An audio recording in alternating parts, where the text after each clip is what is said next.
Por eso quien les habla no se avergüenza en cualquier escenario cuando es sentido la dirección de Dios para hacer algún pacto, cuando se hace un llamado, yo voy y lo hago. Porque ¿sabe qué pasa? Es lo mismo que cuando dice que Dios no comparte su gloria con nadie. ¿De qué gloria está hablando la Escritura? ¿Cuántas veces hemos hecho promesas y hemos sido ligeros en no cumplirle a las personas como hemos acordado?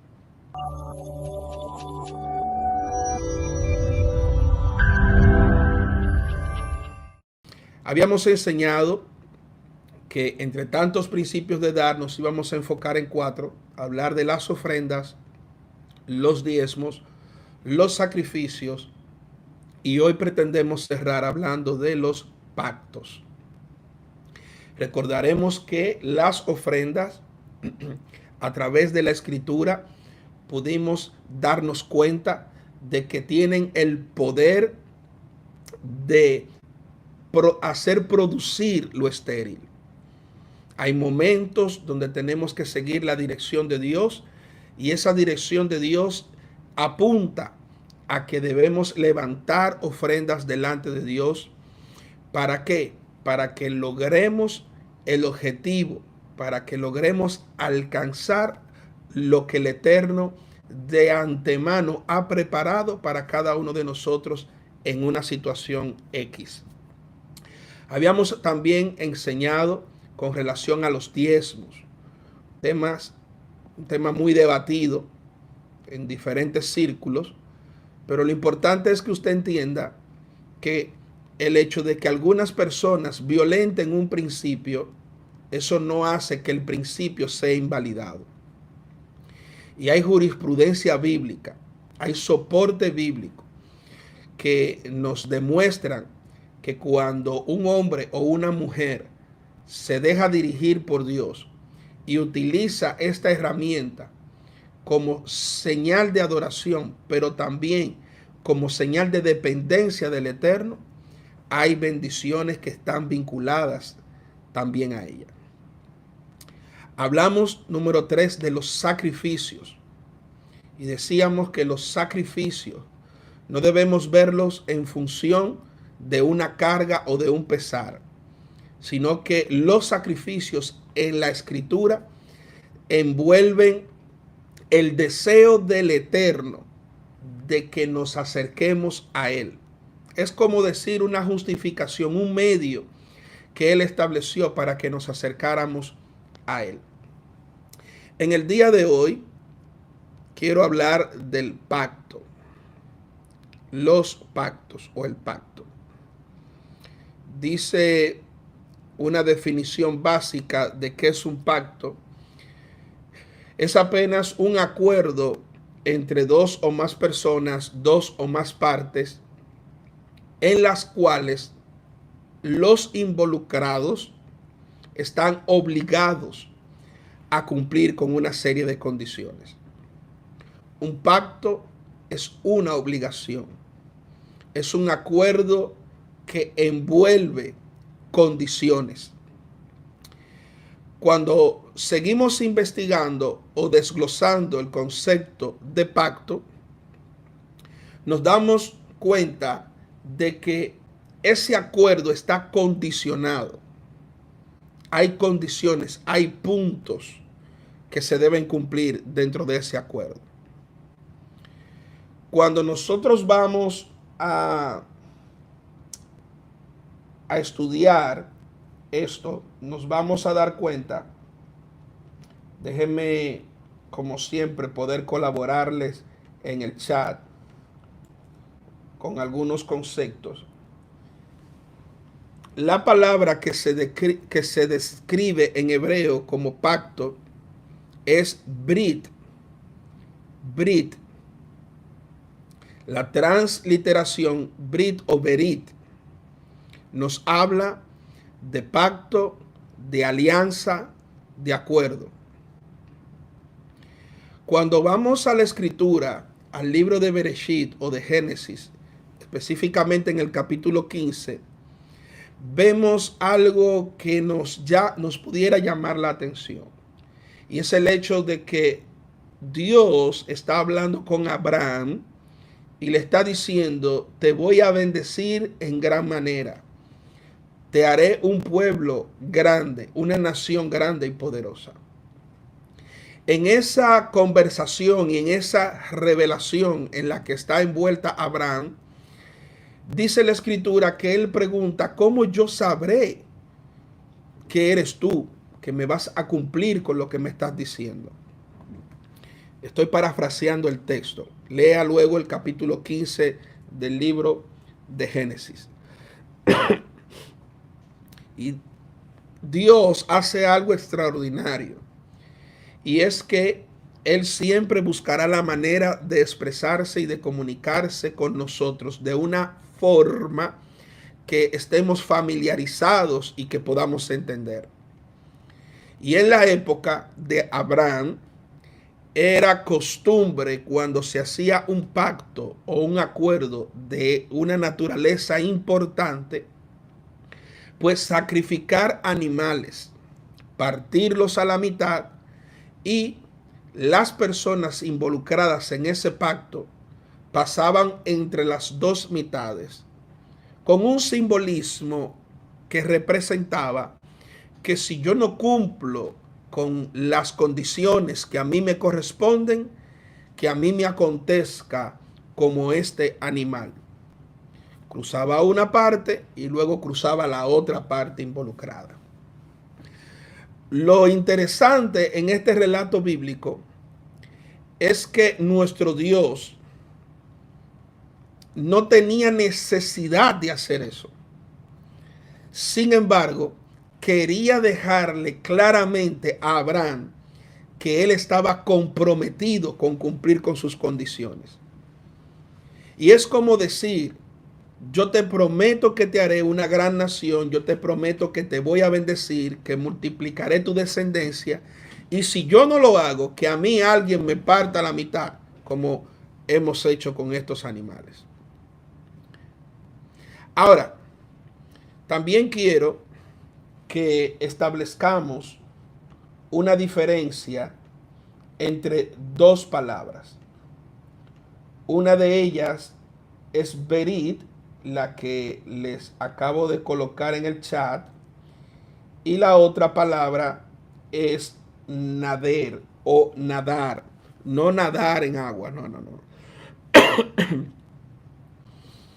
Cuando encontramos en el texto la palabra nadar, nos estamos refiriendo a votos, a promesas. Entonces, hay una diferencia entre un pacto y un voto, entre un acuerdo condicionado y algunas promesas y las promesas. La diferencia que tiene el voto o la promesa es que cuando una persona promete algo, no necesariamente, óigame bien, no necesariamente la otra parte ha de ser recíproca o cumplirá con lo mismo que usted está diciendo que se va a comprometer. En otras palabras, un voto y una promesa se hace sobre la base de que el individuo puede comprometerse a hacer algo o no hacer algo. Por ejemplo, yo pudiera hacerle una promesa a Adela y yo pudiera decirle, yo te voy a cumplir tal cosa, pero el hecho de que yo le diga que lo voy a cumplir no obliga a Adela de que también haga lo mismo conmigo, porque lo mío es un voto, es una promesa. Igual, el voto puede ser negativo. Yo no te voy a hacer tal cosa. Ella no necesariamente va a responder de igual manera. De forma sencilla, veamos el voto o la promesa unidireccional. Veamos el pacto como el acuerdo entre dos partes.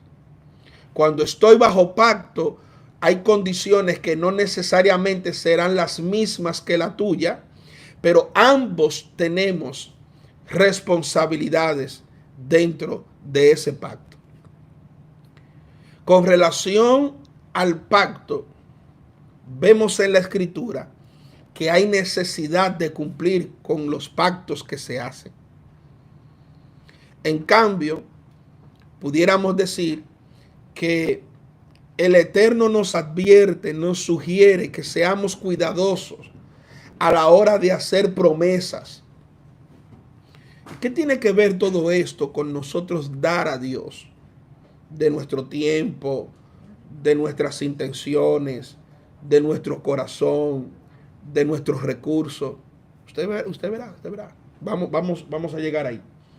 Entonces, la Escritura enseña que es mejor no prometer si usted sabe que no va a cumplir. Por ejemplo, algunos políticos hacen promesas sabiendo ellos que no van a cumplir lo que están prometiendo. Eclesiastés capítulo 5, verso 4 al 6 dice: cuando a Dios haces promesa, no tardes en cumplirla, porque Él no se complace en los insensatos. Cumple lo que prometes. Mejor es que no prometas y no que prometas y no cumplas. No dejes que tu boca te haga pecar, ni digas delante del ángel que fue ignorancia. ¿Por qué harás que Dios se enoje a causa de tu voz y que destruya la obra de tus manos? ¿Cuántas veces nosotros no hemos hecho promesas a Dios y hemos dejado de cumplir? Pero no lo veamos solamente en función a Dios. ¿Cuántas veces hemos hecho promesas y hemos sido ligeros en no cumplirle a las personas como hemos acordado? Y si decimos incluso, mañana a las 2 de la tarde iré por ti, y usted lo llama o la llama a las 5 de la tarde, pero no has llegado. Es que se me presentó una situación y por eso no pude llegar. Hello, me prometiste. No, yo no te dije te prometo. No, es un acuerdo unidireccional. Y el Señor nos está diciendo, guardemos la integridad de nuestro espíritu y seamos mesurados, medidos a la hora de nosotros hacer promesas. Señor, si tú me das, yo voy a hacer esto. Viene lo de Dios y no cumplimos con algo. Señor, yo quiero ser parte de esto que viene, de este proyecto, no sé. Y cuando se presentan las oportunidades, ignoramos las declaraciones que hemos enviado al mundo espiritual. Entonces, luego en otro live, hablaremos con más detalle del tema de los votos y de las promesas. Y concentrémonos en los pactos. Los pactos se pueden llevar a cabo, como dije por definición, entre dos o más personas. Es decir, entre nuestros semejantes.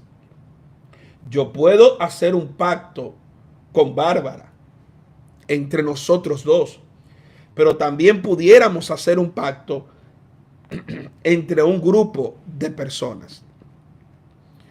Cuando vamos a la Escritura, al texto sagrado, específicamente en el primer libro de Reyes, capítulo 18, versos 22 al 24, nos encontramos aquí con la escena del profeta Elías enfrentándose a los profetas de Baal.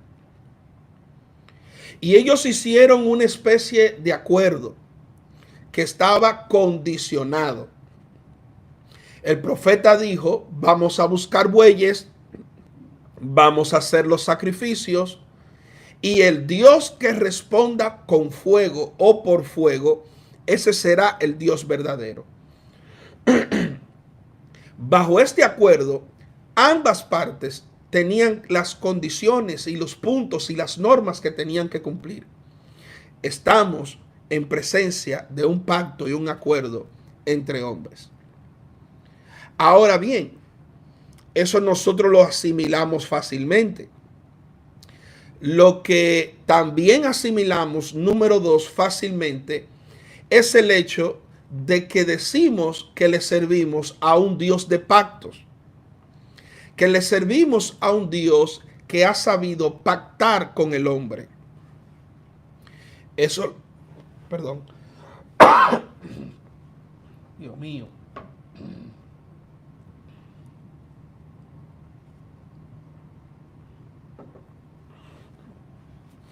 Eso lo podemos ver, por ejemplo, en el libro de Génesis, capítulo 9, verso 11, donde dice la escritura, Bereshit, estableceré mi pacto con vosotros y no exterminaré ya más toda carne con aguas de diluvio, ni habrá más diluvio para destruir la tierra. La palabra pacto, la palabra hebrea que aparece en el texto es berit, es pacto, es acuerdo entre dos partes. Dios está diciendo, hagamos este acuerdo. Yo voy a cumplir con lo mío, espero que tú cumplas con lo tuyo. Recuerde la diferencia en cuanto a una promesa. En la promesa o en el voto no necesariamente la otra parte tenga una participación activa, pero en el pacto sí. También el ejemplo que les dije de Génesis capítulo 15, cuando Dios en el verso 18 al 21 le dice a Abraham que aquel día yo haré un pacto contigo y a tu descendencia daré toda la tierra. Y ahí empieza el Eterno a mencionar a todos los eos, ceneos, fereceos, cadmoneos, eteos, etcétera, etcétera. Yo sé que no hay objeción a la hora de nosotros pensar en pacto entre hombres, género humano, y que tampoco tendríamos que entrar en cuestionamiento el tema de los pactos que Dios hace con los hombres. Ahora, quiero que pongamos atención a lo siguiente. Primera de Emerson 1.1 detrás de los mapas dice que si es un principio, si es una ley, debe permanecer igual en todas las formas que podamos conjugarlo. Fíjese, por ejemplo, cuando hablamos de la relación de un padre con un hijo. Por ejemplo, en mi caso, mis hijos en algún momento han querido y han hecho pacto conmigo y con mi esposa. O sea, de hijos a padres. Ellos me hacen un planteamiento, me ponen unas condiciones, esperando que al ellos cumplir con su parte, nosotros como padres cumplamos con la otra, con el propósito de lograr algún objetivo. Doy gracias a Dios por mis padres que me educaron bajo esa estructura, bajo esa modalidad.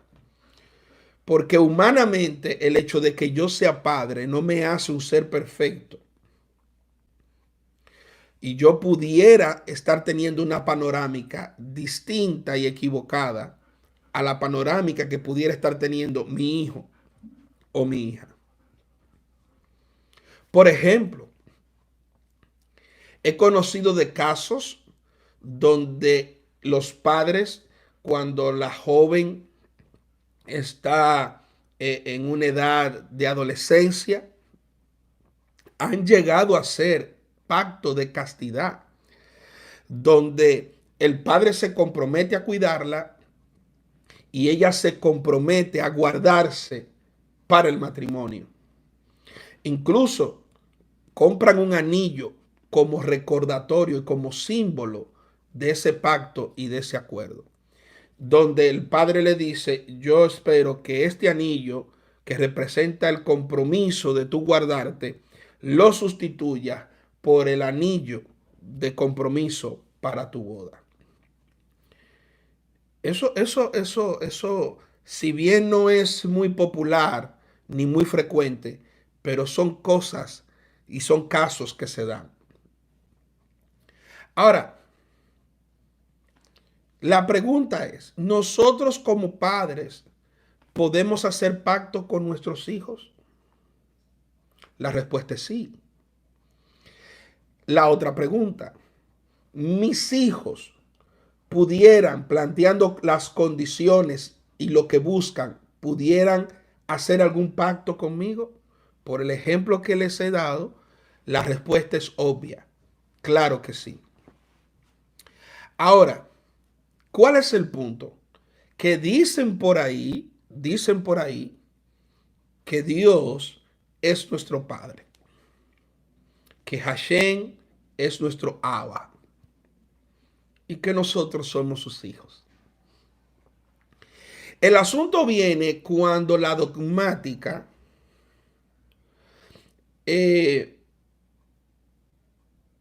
nos dificulta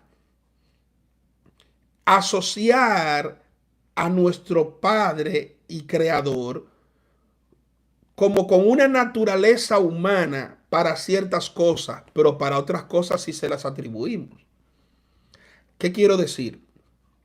Yo puedo decir que Dios pacta conmigo porque Él es mi Padre, pero no hay precedente bíblico ni escritural donde yo como hijo pacte con Dios. Dependiendo de la escuela a la que usted pertenezca o la línea de pensamiento que usted profese, usted entenderá que hay líneas que establecen que Dios pacta con el hombre, pero el hombre no pacta con Dios. Que el hombre lo que hace son votos y promesas a Dios. Entonces, si eso es así, entonces mi condición de hijo, valga la redundancia, es condicionante. Porque yo soy hijo para algunas cosas, pero para otras cosas no soy hijo. O él es mi padre o no es mi padre. O yo soy su hijo o él no es mi hijo. El problema es, repito, que la dogmática y la tradición y el nivel de antropopatismo y, es decir, de emociones humanas que le hemos atribuido al Creador para poderlo entender, ha sido tan grande que yo pienso que si lo asimilo de esa manera, estoy cualquierizando a Dios. Entonces, Él es mi Padre para todo, excepto para oír algunas condiciones que como hijo, que estoy conectado con Él, que camino en el Ruach, que soy maduro. O sea, todas esas son doctrinas. Todas esas son normativas de la Escritura. No estamos hablando de cualquier persona, estamos hablando de alguien que camina con el Eterno, que está conectado, que está balanceado, que es maduro. Entonces, si Él es mi Padre y yo soy su hijo y mi Padre me ama, y ahí duramos 15 horas cantando el corito, pero a la hora de yo pensar de que espiritualmente se puede abrir una brecha para que como hijo yo me acerque a Él como padre, entonces nos bloqueamos y nos cerramos. Somos de mente y de visión estrecha en algunas cosas Y eso sucede porque nos dejamos forzar por el medio que a nosotros nos rodea. Él pacta conmigo, pero yo no puedo pactar con él. Bueno, vamos a poner algunos ejemplos bíblicos para caer entonces en el punto. Pero antes quiero que usted me haga saber si he sido claro en el chat. Déjeme saber si he sido claro hasta aquí. Hasta aquí.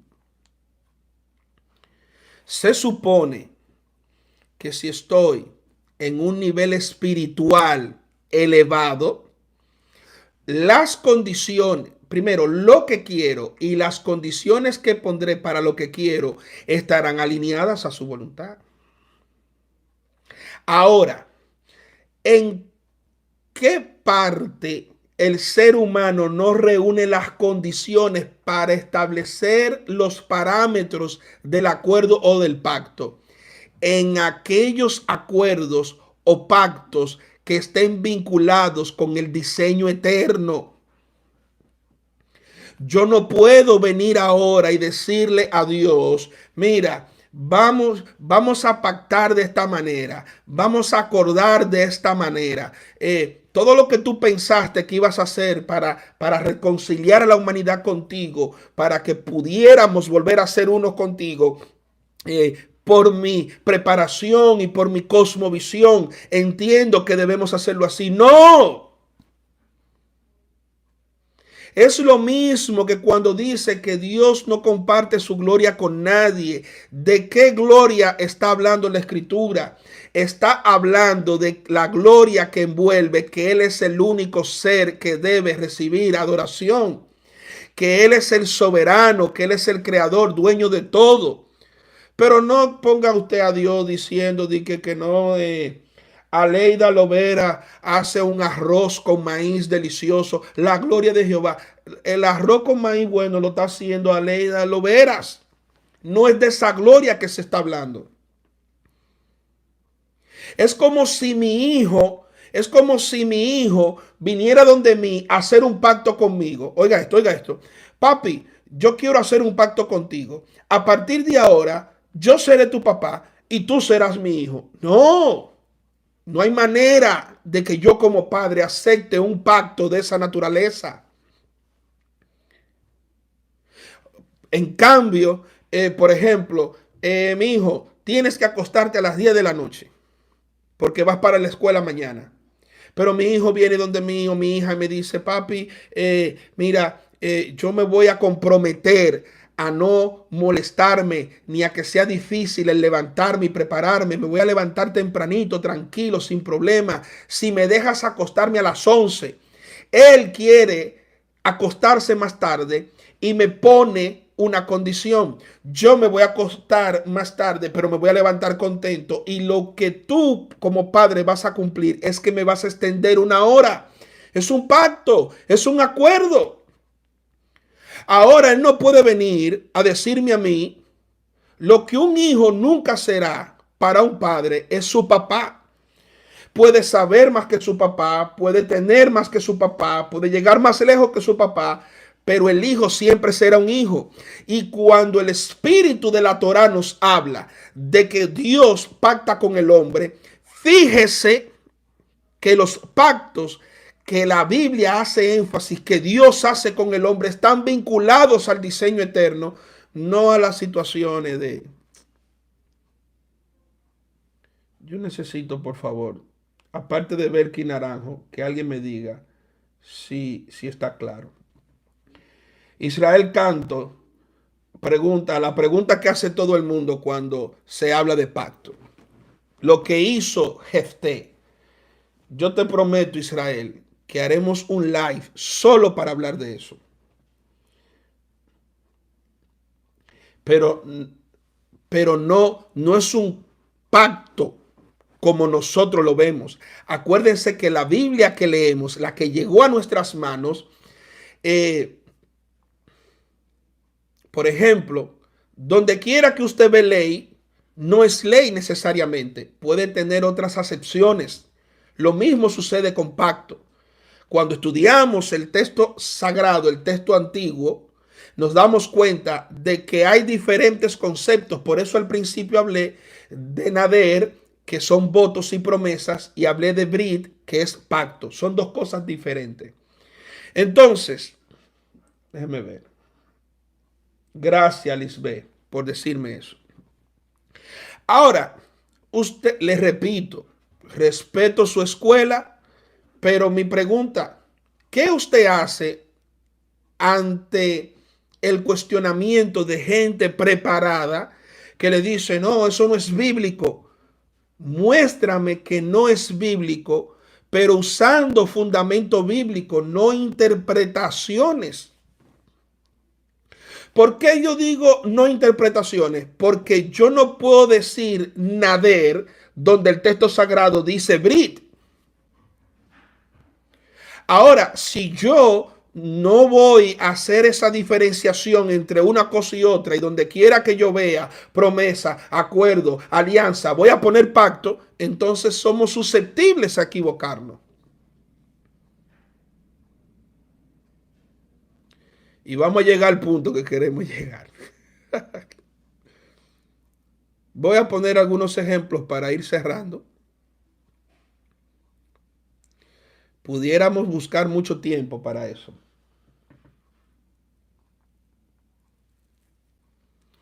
Segundo libro de Reyes, capítulo 11. Ahí nos cuenta la historia de Atalía, madre de Jorán. Esta señora, para resumir un poco lo que sucedió ahí, se da cuenta de que su hijo va a la guerra y muere. Y la doña, queriendo quedarse con el reino, decide mandar a matar a todos los que tienen sangre real para ella quedarse gobernando.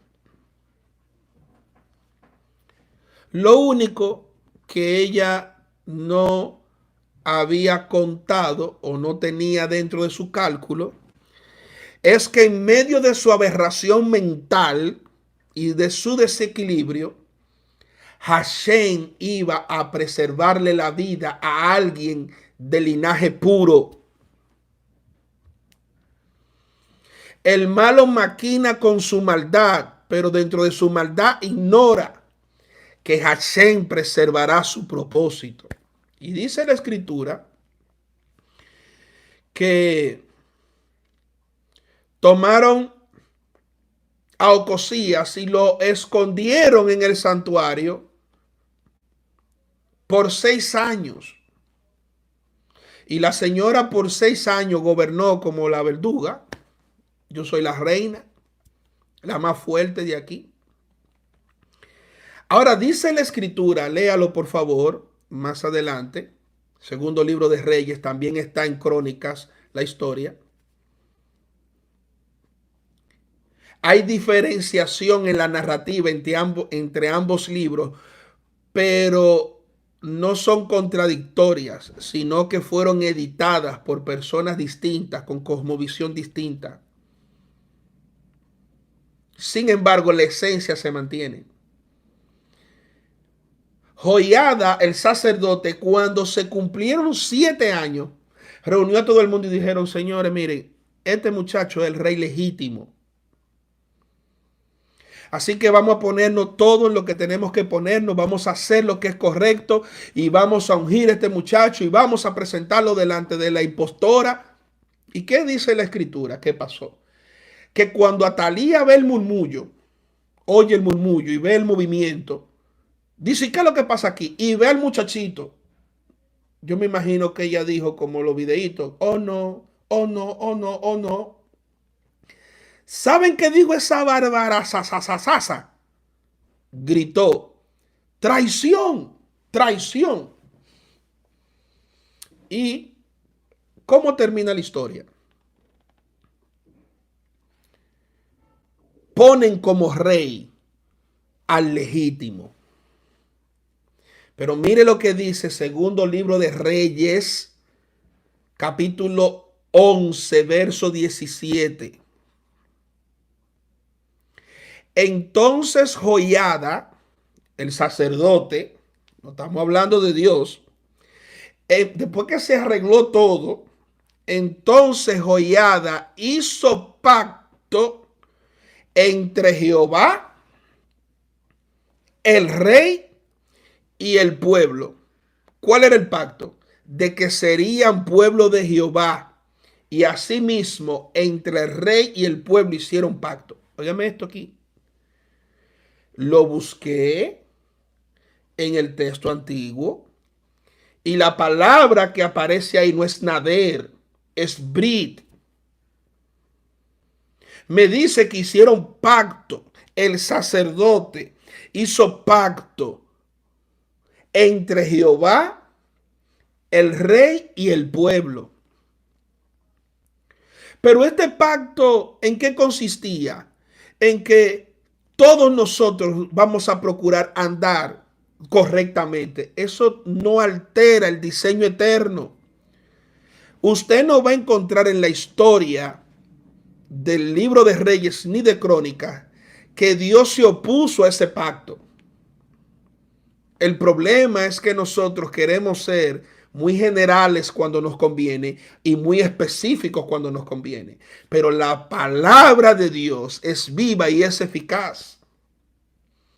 Y es útil para enseñar, para corregir, para redarguir, para instruir en justicia, a fin de que el hombre de Dios sea enteramente preparado para toda buena obra. No dice que Dios se quilló y dijo, no, ningún hombre ni sacerdote puede pactar conmigo. No. Entonces, otro ejemplo. Dos ejemplos más y cerramos. Otro ejemplo. Hubo un rey llamado Josías. Comenzó a reinar a los 8 años. Y dice la narrativa bíblica que después que él tenía 18 años gobernando, si la matemática no está muy mala, a los 26 años, él mandó hacer una remodelación de la casa de Jehová. Ahora, él mandó recursos, ahí hay envueltas ofrendas, léalo. El pueblo recogió y el rey mandó. ¿Cuál es el problema de la generación en la que vivimos y por la cual mucha gente tergiversa el espíritu de la escritura? Es porque la gente quiere que se haga, pero que no se haga con lo de ellos, sino con lo del sacerdote, con lo del líder o con lo del otro. Dice que mandaron todo eso y mientras están en la remodelación, Hilcias encuentra el libro de la ley de la casa de Jehová. Cuando el sacerdote ve este asunto, dice, oh Dios mío, en otras palabras, encontré la Biblia, por decir algo. Hubo gente que dijo, ¿y qué es eso? Oiga, ¿cómo que qué es eso? La ley de Dios. ¿Y qué hicieron? Lo natural, llévenselo a Josías, para que Josías, que es un hombre que dice la escritura, decidió caminar en pos de Jehová y en pos de David. ¿Okay? Dice, llévenselo a él para ver qué él dice. Cuando Josías ve el libro de la ley de Dios, dice, segundo libro de Crónicas, capítulo 34, verso 21 y verso 29 al 32, para ganar tiempo, dice el verso 21, cierra el libro, y dice, andad, consultad a Jehová por mí y por el remanente de Israel y de Judá, acerca de las palabras del libro que se ha hallado, porque grande es la ira de Jehová que ha caído sobre nosotros, por cuanto nuestros padres no guardaron la palabra de Jehová para hacer conforme a todo lo que está escrito en este libro. Adelita dijo, anote por ahí. Pero aquí, yo sé que algunos de ustedes se dieron cuenta.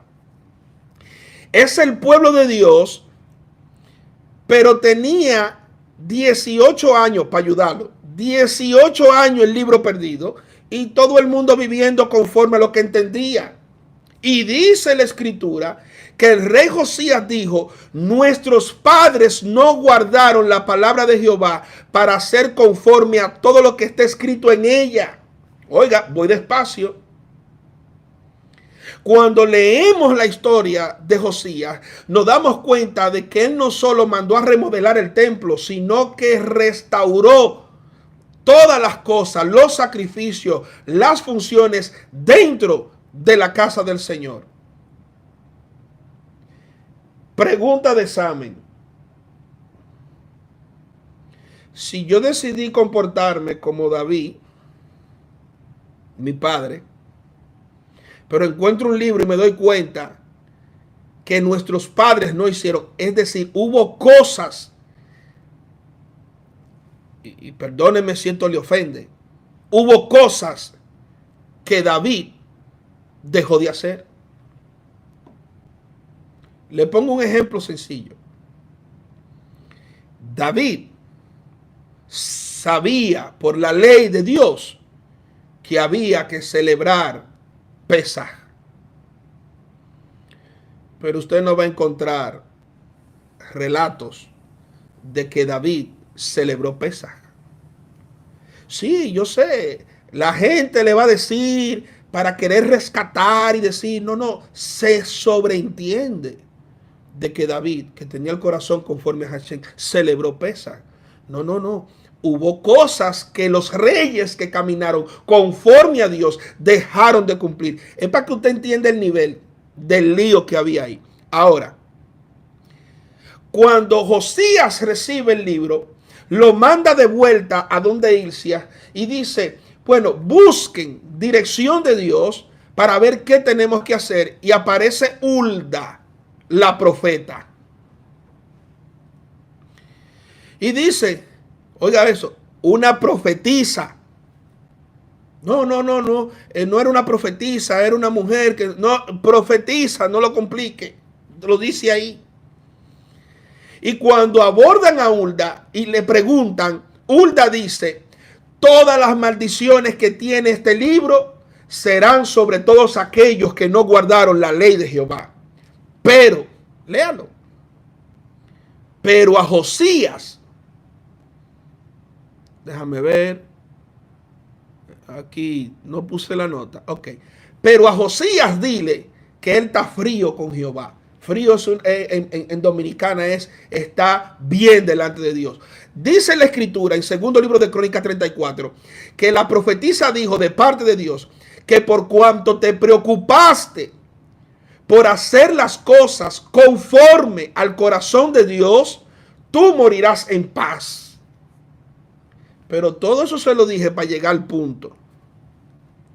Cuando le llega el mensaje a Josías, verso 29 dice, entonces el rey envió y reunió a todos los ancianos de Judá y de Jerusalén. Y subió el rey a la casa de Jehová, y con él todos los varones de Judá, y los moradores de Jerusalén, y los sacerdotes, y los levitas, y todo el pueblo, desde el mayor hasta el más pequeño. Y leyó a oídos de ellos todas las palabras del libro del pacto que había sido hallado en la casa de Jehová. Óigame bien lo que dice el verso 31.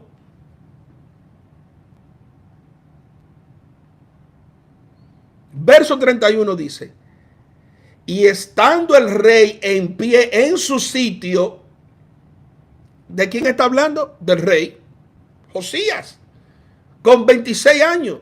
dice el verso 31, hizo delante de Jehová pacto. No dice que fue Jehová que hizo pacto. Igualmente me di a la tarea de buscar el texto antiguo y ahí no aparece la palabra nader en hebreo, aparece la palabra brit.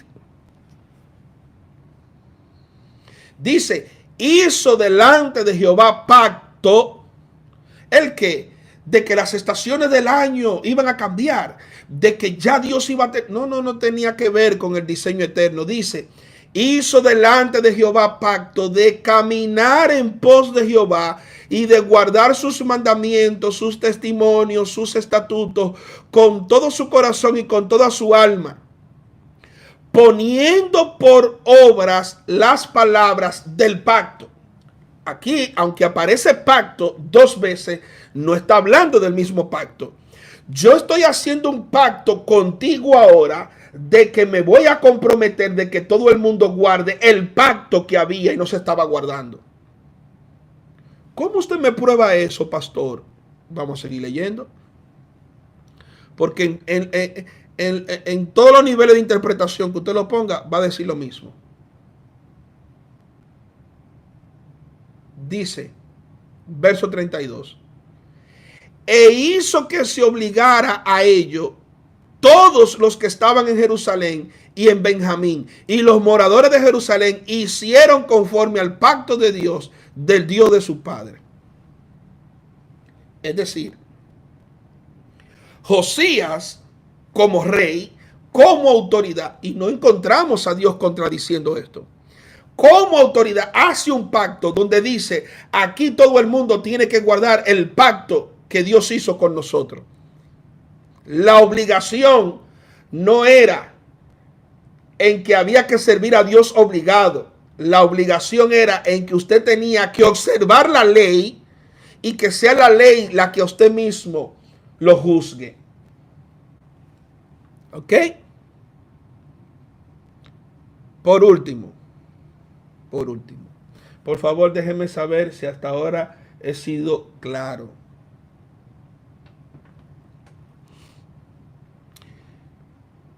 Esdras capítulo 10. Solamente le voy a leer los 4 versículos para poder ganar el tiempo.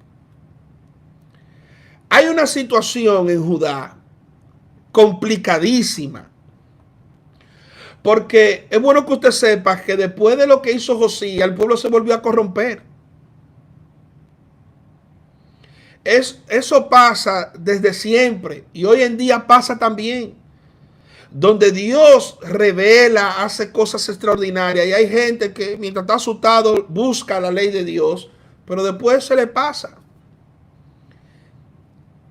Hubo una situación de deterioro dentro del pueblo de Dios que Dios levantó a alguien, como decimos en Dominicana, que sacara la cara por Dios. Esdras capítulo 10, verso 1 al 4 dice, mientras Esdras oraba y hacía confesión, llorando y postrándose delante de la casa de Dios, porque imagínate, era grave lo que estaba sucediendo entre el pueblo. Se juntó a él una grande multitud de Israel, hombres, mujeres y niños, y lloraba el pueblo amargamente.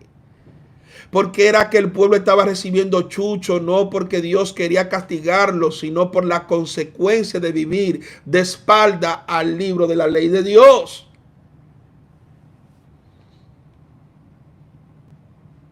Es más fácil y más barato usted decirle a la gente que lo que está viviendo es producto de algo que tenía que vivirlo, porque es más difícil tú decirle a la gente que lo que está viviendo tenía que vivirlo, pero lo estás viviendo porque no guardaste la ley de Dios. Dice el verso 2. Entonces respondió Secanías, hijo de Jehiel, de los hijos de Elán, y dijo a Esdras. O sea, separó a alguien que nadie lo conoce. Habían varios predicadores invitados al Congreso y estaba entre ellos Secanías. Y todo el mundo preguntaba, ¿cuándo predica Lisbeth? ¿Cuándo predica Osvaldo? ¿Cuándo predica Emerson? Porque esos son los días que yo quiero estar. ¿Y quién abre el viernes? Abre Secanía. Secanía. ¿Y quién es Secanía? Esa es la espiritualidad que estamos viviendo hoy día, pero que se viene arrastrando desde tiempo. Dice aquí, miren lo que dijo Secanía: nosotros hemos pecado contra nuestro Dios, pues tomamos mujeres extranjeras de los pueblos de la tierra. Mas a pesar de esto, aún hay esperanza en Israel. Ahora pues, no Esdras, Secanía dice: hagamos pacto con nuestro Dios. Y escúsenme que sea tan reiterativo. Me di la tarea de buscar en el texto y la palabra que aparece ahí no es nader. Nadar, no. Es brit, berit. Hagamos, dice Secanías, un pacto con nuestro Dios. ¿Qué tiene que ver? Que ya el sol, en vez de salir por el este, va a salir por el oeste. No. El hombre no tiene la capacidad de hacer ese tipo de pacto. No. Oigan, ¿qué es lo que él le dice? Hagamos pacto con nuestro Dios para que despidamos a las mujeres y a las nacidas de ella, según el consejo de mi Señor y de los que temen el mandamiento de nuestro Dios, y que hagamos conforme a la ley de Dios. Entonces Secanías le dice a Esdras: levántate, porque esta es tu obligación y nosotros estaremos contigo. Esfuérzate y pon mano a la obra. Todo esto se lo dije para que usted sienta la libertad, porque somos guiados por el Espíritu para algunas cosas, pero hay otras cosas que no es el Espíritu que nos guía. No. Siéntase en la libertad de que, basado en la revelación que Dios le da a su Espíritu, en un momento determinado, su Espíritu Santo le va a guiar a usted a ofrendar, a diezmar, a hacer algún tipo de sacrificio, pero también podrá ser inducido por el Ruach de Dios a que hagas un pacto. Dios sabe y Él cumple. Los que fallamos somos nosotros.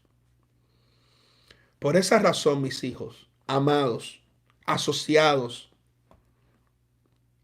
es bueno que usted tape sus oídos, oiga bien, a todo aquello que no conforma parte de su diseño. En días pasados daba una enseñanza a un grupo de pastores en otro lugar, vía Zoom, y me hicieron una pregunta: ¿qué usted sugiere que debemos responder a la gente en este sentido? Mi respuesta fue, la mía: respóndale a la gente de acuerdo al lineamiento teológico que ustedes tengan.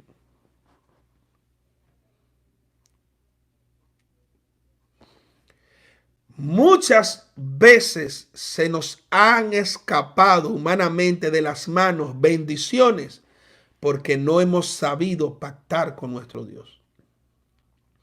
Es verdad que hay gente que se ha aprovechado y ha torcido.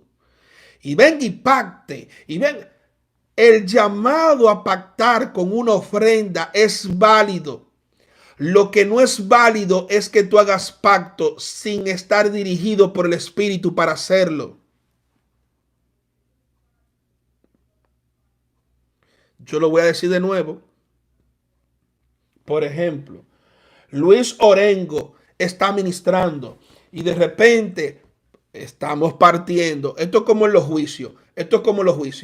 Toda persona es inocente hasta que se demuestre lo contrario. Aunque lo hayan agarrado infraganti, usted es inocente hasta que se demuestre lo contrario. Entonces, partamos del hecho de que Luis Orengo es un hombre de Dios. El problema es que a veces para lo que nos conviene de Dios y para lo que no conviene no es de Dios. No. En este caso, Luis Orengo es un hombre de Dios. Y por el Ruach, la dirección que Dios le da, desata una palabra, trae una revelación, algún tipo de manifestación. Entonces, Ivana Marcela, Andrea, reciben en su espíritu que es una tremenda oportunidad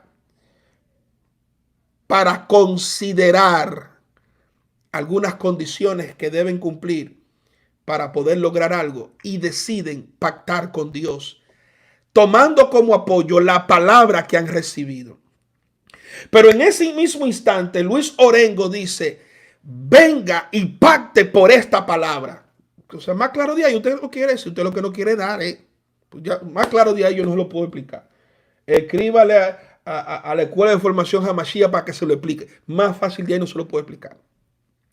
Por eso quien les habla no se avergüenza en cualquier escenario cuando es sentido la dirección de Dios para hacer algún pacto, cuando se hace un llamado, yo voy y lo hago. Porque ¿sabe qué pasa?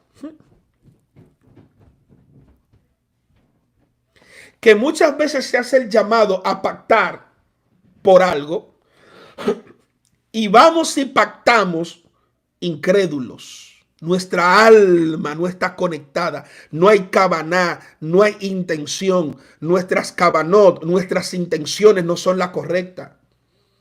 El problema, iglesia, que tienes que entender es que tienes que ser espiritual. Quieres ser carnal y tener acceso al espiritual, pero el apóstol Pablo dice, es que lo espiritual se discierne por el espíritu. En consecuencia, he estado en escenario donde yo no siento por el espíritu ni pactar, ni ofrendar, ni diezmar. Ah, pues entonces usted es un santo. No, no, no. Yo tengo que trabajar mi espiritualidad. Trabaje usted la suya. Pero que la iglesia sea lo suficientemente madura. ¿Sabe para qué? Para que podamos discernir los movimientos espirituales y decir, yo he estado esperando este tiempo. Por lo tanto, siento la dirección del Espíritu y voy a hacer un pacto con Dios. ¿Sabe por qué? Porque hay votos que usted puede hacer, hay promesas que usted puede hacer en aspectos de su vida. Porque recuérdese que el voto puede no necesariamente involucra o compromete a la otra parte. Y hay cosas en su vida que usted puede hacerla con un voto o una promesa, pero hay cosas en su vida donde necesariamente usted necesitará la intervención de Dios. Por lo tanto, no cabe un voto, no cabe una promesa. Lo que cabe ahí es un pacto. Y después podemos hablar de cómo se representaron a través de las ofrendas los pactos. Hagamos los ajustes, afinemos nuestro carácter y demos a Dios con liberalidad. ¿Sabe por qué? Porque con liberalidad queremos que Él nos dé a nosotros. Si caminamos por estos principios, no porque yo lo digo, no porque usted necesite ser motivado, mucho menos manipulado, sino que su espíritu va a entender que caminar por estos principios es la garantía de cumplir con el diseño y el propósito que Dios tiene para su vida. Caminemos por estos principios, demos a Dios que lo que nos pida, en un momento serán recursos, en otro momento el tiempo, en otro momento, no sé, lo que sea, demos a Dios con liberalidad. Dejemos la mezquindad y entendamos que lo mejor que pudiera pasarnos a nosotros es que el Eterno nos otorgue el privilegio de poder darle a Él. David lo dijo de una manera magistral. He reunido todo esto con esfuerzo, con sacrificio. El pueblo ha dado mucho. Yo de mi tesoro personal he dado. Todo lo he hecho. Y en un momento él mismo dice, pero ¿quién soy yo para darte a ti si tú eres el dueño de todo? Simplemente soy un administrador de los recursos del reino. Y esta palabra el Señor ha permitido que llegue a tu vida. ¿Sabes para qué? Para que puedas descifrar los movimientos de ofrenda, de sacrificios, de diezmo, pero también de pacto. Porque Dios nunca hará algo que no tenga la intención de bendecirte. Quiero bendecirte en gran manera y motivarte a que escudriñe las Escrituras, porque en ella se encierra la vida.